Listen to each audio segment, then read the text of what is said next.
Flyer. This is the first airplane to fly. Now, for an airplane to fly, the rules were you had to take off and you had to land at the same height or a greater height. Okay? You had to have an independent three-axis control system. You had to have an independent system for thrust. Okay? This had all that. Now, a two-axis control system is extremely simple. Automobiles, all that have two axes.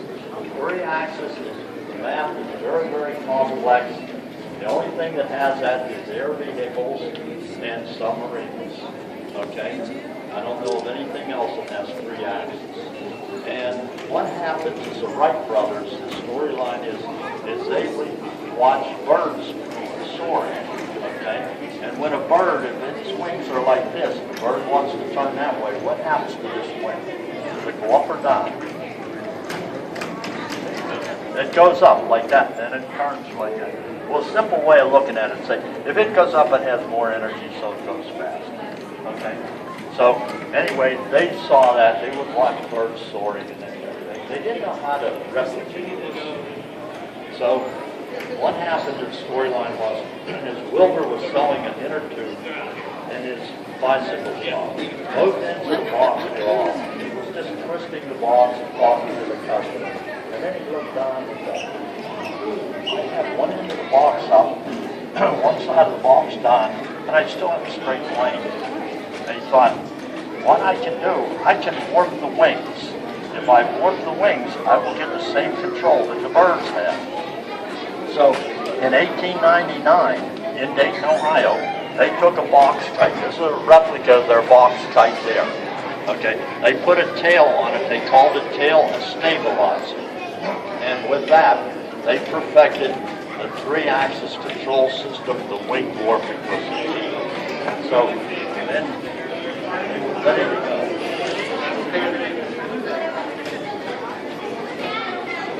So with that, a year later, after the bicycle season was over, they contacted the National Weather Service and they said, we need to have good strong winds, low habitat, soft soil.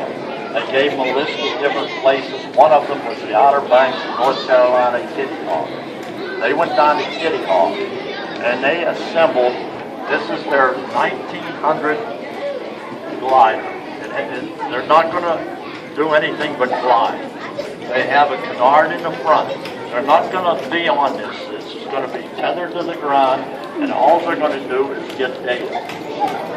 So they get a lot of data, and what happens is they had their original vehicle was supposed to be 18-foot wingspan. This is 16 foot. Why it's 16 foot is that was the largest piece of wood they were able to buy. So with that, they got data. They only had about 50% of the lift required. Now they were very, very upset about that. So they went back to Dayton, Ohio, and they're going to go back in 1901 with an enhanced vehicle. Now what would you do? What would you do if you only got 50% of the lift required? Increase the surface, right? That's exactly what the Wright does. They increased the surface. Their 1901 model was the same design, but the area, they went from a 16-foot wingspan to a 22-foot wingspan. They went down there, they repeated the test again, and lo and behold, they were receiving about 33% of the lift required. Now they're very, very upset. On the way back to Dayton, Ohio, Wilbur wrote, if man lives another 1,000 years, he will never ever fly. We took this vehicle, we made it bigger, and we actually lost lift. There's a condition called aspect ratio. Okay. So what the Wright brothers did, they took one of their bicycles, they put a wheel around the top that could rotate, put a flat plate on one side, airfoil on the other side, try to get data. It wasn't scientific, we're getting no adequate data. So what they did then is they went to, and they actually used a wind tunnel. The wind tunnel had been developed prior to that. They the instruments that the Wright brothers developed themselves were made out of hacksaw blades and the spoke of a bicycle. And with this, they found out what aspect ratio was. Now, if you look at this model here, okay, if you look at 16-foot wingspan and about a 5-foot cord. Cord means that way. Okay, and this is their 1902 glider. It has a 32-foot wingspan, and the cord is about 3 feet. So actually, they took care of aspect ratio that way, and they were learning everything as they went. So this was a highly successful vehicle. It had a canard in the front, it had a rudder in the back. They would use their wing warping, and they were learning how to fly the thing. And what happened is, at first, they had a fixed rudder, vertical stabilizer, and it was fixed. They would actually warp the wings, they would start to turn, they could not stop the turn. It would just continue like that until a wingtip touched the ground, and then they would set down. So, then they made a movable rudder. Okay. Now, if he's going to hold on with one hand, hold himself onto the vehicle with one hand, he's going to control the horizontal stabilizer, the canard, with another hand. He has to control the wing warping and the rudder. So he synchronized those two together, and what he did is he put a little board by his hip. He called that a saddle. He put that by his hip. If he moved his hip one way, this wing would go down and the rudder would turn. So that way he compensated for it. They did that all when they were using the glider. They actually perfected all that. So they had made like 600 and some flights, and in 2 weeks they made 250 flights. They set all kinds of records. They flew 600 feet, 650 feet, 625 feet. They were ready to go. So they went back to Dayton, and now they're ready to build a manned-powered aircraft. So they went around to the machine shops and they said, we need about a 9-horsepower engine with an aluminum block. All the blocks were made out of cast iron. Nobody would build it for them. So Orville sat down, designed the engine, 4-cylinder, was supposed to develop 9 horsepower, and Taylor, one of his employees, built the engine. That is the original engine right there. And it developed 12 horsepower. So as they're going along, they actually designed it. It's going to be 40 feet and 4 inches long. So what happens from the center line to that wingtip is 20 feet. The center line to this wingtip is 20 feet, 4 inches. That 4 inches compensates for the weight of the engine. So what happens now? They know the wing warping, they've got that perfected. And you saw the propeller down in Samuel Langley's vehicle, 30% efficiency. And they were thinking, well, what is a propeller? And, you know, they looked at ships and the propellers they had. They wouldn't work in the air and different things. So finally, Wilbur comes up with the idea that a propeller is nothing but a wing in a vertical position. And they thought about that and they said, yes, that's what it is. So they developed a modern propeller. Their propeller operated at 75% efficiency. So the modern propellers operate 78 to 83%. But anyway, their propeller was very efficient. And in this race with Samuel Langley.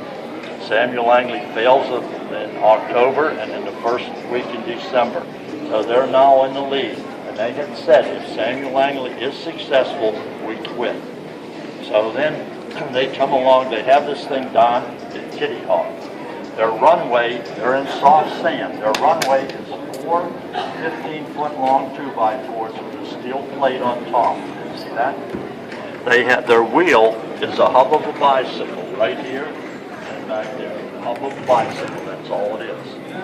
So they flip a coin and Wilbur wins. He's going to be the first person to fly. But what happens is on December the 13th, they contact the National Weather Service, they bring people up, and they're going to observe the flight. You have to have observers, otherwise you don't fly.